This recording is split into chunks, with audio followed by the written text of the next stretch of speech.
Hello दोस्तों, आप सभी का हमारे YouTube चैनल पर हार्दिक स्वागत है, हार्दिक अभिनंदन है। आज हम जयपुर से 70 किलोमीटर की दूरी पर एक ऐसे ऐतिहासिक स्थल पर आपको हम लेकर आए हैं जो तीर्थों की नानी है, देवयानी स्थान है। यहाँ सांबर के अंदर ये स्थान ऐसे भी प्रसिद्ध है कि जो राक्षसों के राजा शुक्राचार्य जो थे, उनकी बेटी के नाम देवयानी था। उसी का एक यहाँ पर विशाल मंदिर भी बना हुआ है। लोग उसको भी देखने के लिए आते हैं और ये एक ऐतिहासिक जगह है। हम हमारे वीडियो के माध्यम से आप तक पहुंचाने का प्रयास करेंगे। आप हमारे चैनल को लाइक करना और सब्सक्राइब करना। दोस्तों, कमेंट जरूर करना कैसा लगा आपको वीडियो।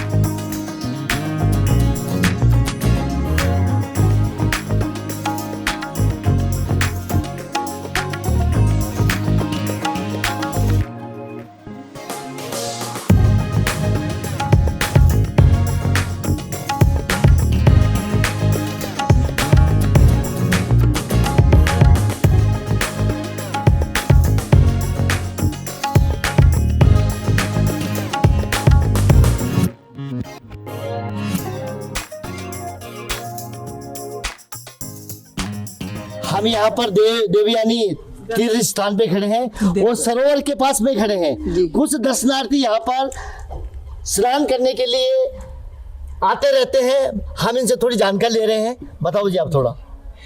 हम यहाँ पे मतलब आते रहते हैं, वैसे जयपुर रहते हैं। हाँ। और यहाँ पे काफी अच्छा लगता है हमें जी। तो हम यहाँ भी आते रहते हैं और मतलब माता जी के भी जाते हैं शाकंभरी जी। तो कई बार मतलब घूमते फिरते इधर बहुत अच्छा लगता है। हमारे बीच में जयपुर से और भी दर्शनार्थी यहाँ पे आए हैं। थोड़ा बताएं देवयानी के बारे में बताएं आप। देखो, मैंने मम्मी से सुना है कि सारे देवताओं की नानी है, तो यहाँ हम मम्मी के साथ आते हैं, अच्छा लगता है जी। पर बस यही है कि यहाँ पे गंदगी थोड़ी सी ज्यादा है। ये थोड़ा सा साफ हो जाता तो स्नान करने में अच्छा लगता। मतलब अभी हमें सिर्फ छींटे लगाने पड़ रहे हैं, नहा नहीं पा रहे हैं हम। जी जी जी। हमारे बीच में यशवंत सिंह जी हैं। भारत के दाम यूट्यूब चैनल पे आप क्या संदेश देना चाहेंगे? साहब, आपका ये चैनल है, काफी टाइम से हम देखते आ रहे हैं जी, आपके थ्रू। हाँ। और आपने कई दर्शनीय स्थल के बारे के अंदर भी जानकारी दी है, जैसे बंदे बालाजी, निकट ही बंदे बालाजी है जी, इसके बारे में भी है। और ये अपने शाकंभरी माता है, यहाँ भी है। जयपुर में भी कई जगह हमने आपके चैनल के थ्रू देखा है जी। तो आपका चैनल ज्यादा से ज्यादा प्रसारित हो रहा है। हाँ। तो हम तो ये चाहते हैं आपके चैनल के थ्रू सरकार तक बात पहुंचे जी, कि भाई इन दर्शनीय स्थलों का जो भी विकास हो जी, जो ज्यादा से ज्यादा विकास की तरफ पर्यटक स्थल बढ़ाया जाए ताकि जनता ज्यादा जुड़ सके। धन्यवाद सर।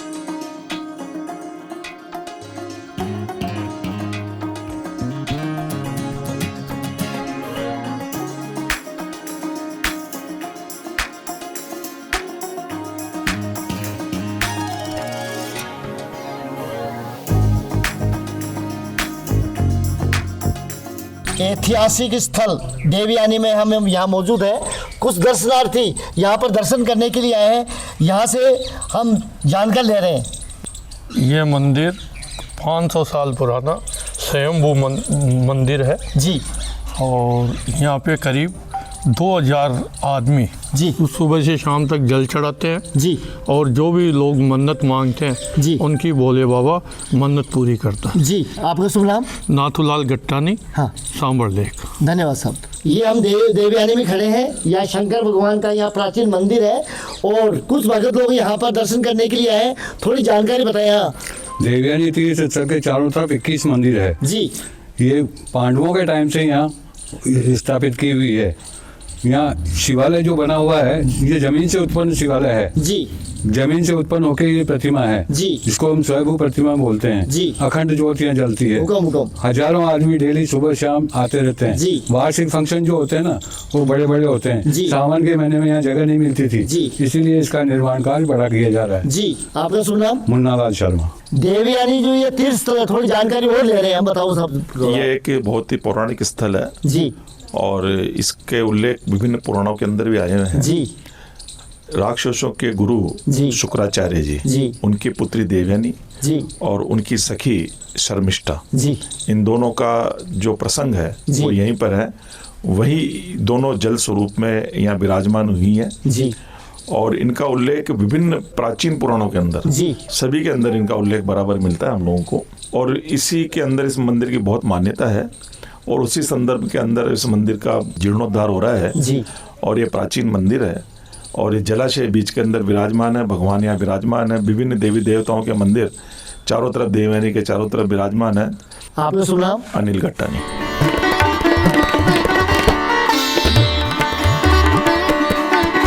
जैसा कि पूर्व वक्ताओं से हमने सुना है कि यहाँ पर महाभारत कालीन में जो अश्वत्थामा थे, तो यहाँ पर आज भी यहाँ पर उनका जो स्थान बना हुआ है, ये जो चबूतरा बना हुआ है, इस स्थान पर रात को समय आते हैं। कुछ जानकारी देंगे हमें, बताओ साहब आप। ये अश्वत्थामा का है, मतलब कृष्ण से उनको श्राप मिला था, मणि निकाल ली थी जी, तो उन्होंने 3 स्थान बताए थे जी, जिसमें से एक देवयानी सरोवर, ये चबूतरा है। यहाँ बारिश स्टार्ट होती है, उससे 4 महीने यहीं विचरण करते हैं। और सर्वप्रथम पहला स्नान है इन्हीं का होता है जी।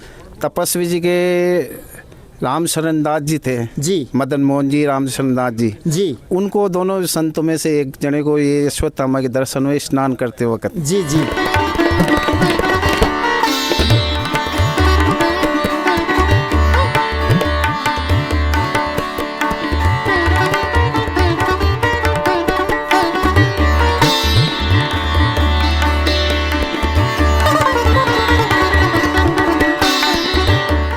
श्री श्री 1008 श्री सरजूदास जी महाराज जो ब्रह्मलीन हो गए हैं और उनकी गद्दी के ऊपर अभी विराजमान है राजेश दादिज जी। ये यहाँ के बारे में कुछ चमत्कार बताएंगे बाबा जी के बारे में हमें।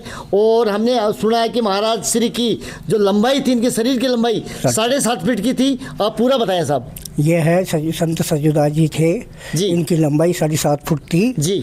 और यहाँ पे इन्होंने बहुत तप किया है जी, बहुत तप किया है। हुक्म। और यहाँ पे इनके पास जो भी वक्त यानी भक्त लोग आते थे जी, वो जो है यहाँ के राजेंद्र जी चाकसू के, सुंदरराम जी चाकसू के जी, और बड़े बड़े अधिकारी आते थे जी। और यहाँ पे जो है मुनि अमावस्या को इन्होंने शरीर छोड़ दिया था जी। इन्होंने शरीर 3 बार छोड़ा था जी, जी। और कोई चमत्कार बताइए महाराज श्री की। और चमत्कार, बहुत से चमत्कार है। आप बताएं कोई आप। ये ऐसा है, इनके नीचे जो है गद्दियों के नीचे उनको जो भी व्यक्ति आता था, चाहे जो धोने में 1 लोटा चाय बनाते थे वो जी, 1 लोटा चाय बनाते थे।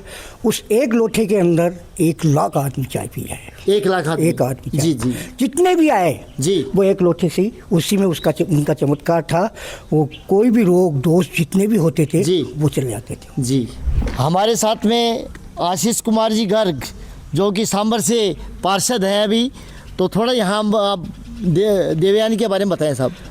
देखिए सर, देवयानी ये अपने बहुत पुराने इतिहास रखती है जी, और मैं यहाँ करीब लगभग 20 साल से जुड़ा हुआ हूँ देवयानी से जी। मैं जागेश्वर जी, आप मंदिर जाके आए हैं। जागेश्वर जी बहुत ऐसा स्वयंभू शिवलिंग है जी, जिसका कोई आकार नहीं है, कोई निराकार है ये जी। इसकी आज से 50-60 साल पहले खुदाई भी करी थी, जो इसका शिवलिंग का कोई आकार नहीं था, नीचे तक, बहुत नीचे तक गहराई तक था। जी सर। तो यहाँ पे जैसे ही अपन अब गौरी शंकर महादेव के खड़े हैं, यहाँ पे 4 ज्योतिर्लिंग है अपने देवयानी के अंदर जी, जिस जो स्वयं अश्वत्थामा जी ने यहाँ पे स्थापित करे थे जी। फर्स्ट आप जागेश्वर जाके आए, दूसरा गौरी शंकर जी है, तीसरा नीलकंठ महादेव सामने है जी, चौथा राजराजेश्वर जी है जी। आपका शुभ नाम? आशीष कुमार गर्ग सर। धन्यवाद सर। Thank you sir.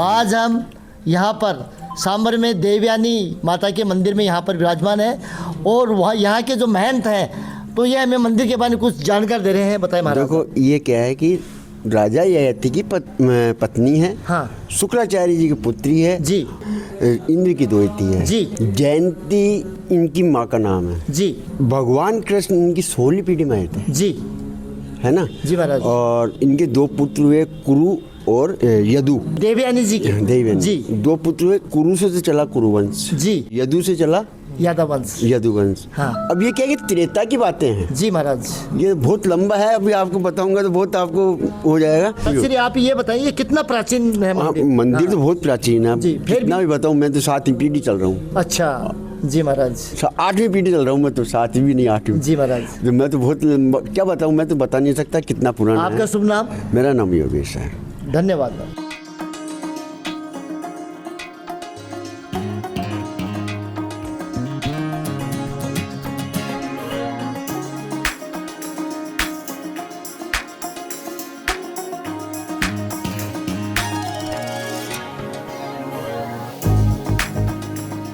तपोभूमि अपने यहाँ पर देवयानी में मौजूद है और यहाँ बगीची में है, तो महाराज श्री यहाँ के बारे में कुछ बताएंगे। यहाँ पर 12 नंबर का ऋषि जी महाराज जी है ना जी महाराज। उन्होंने यहाँ पे स्थापना की, अपना चरण रखा था पहले जी।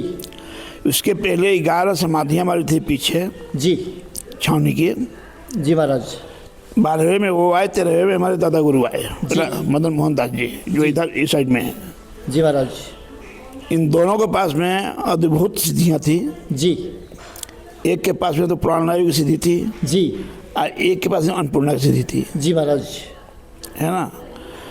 बड़े महाराज जी हमारे यहाँ से देवयानी में रोज स्नान करने जाते थे जी, जिसमें अश्वत्थामा भी आता था उस समय जी महाराज। और उनको अश्वत्थामा को इन्होंने दुत्कार दिया जी, और ये आ गए यहाँ पे जी महाराज। के पास इनको सिर्फ अपना जो है सिर्फ भजन में ही इनका जी साधे था, बाकी कुछ और नहीं था उनके पास जी महाराज, है ना। और दोनों महाराज जी के पास में जी, दोनों ने यहाँ पे अर्थियाँ आई और वो अर्थियाँ चल के गई यहाँ से जी महाराज जी महाराज। उसके बाद 2006 में इनका देवलोक हुआ जी महाराज, और 12 में हम आए यहाँ पे जी महाराज जी महाराज। महाराज आपका नाम? अपना नाम शालिग्राम दास। धन्यवाद महाराज।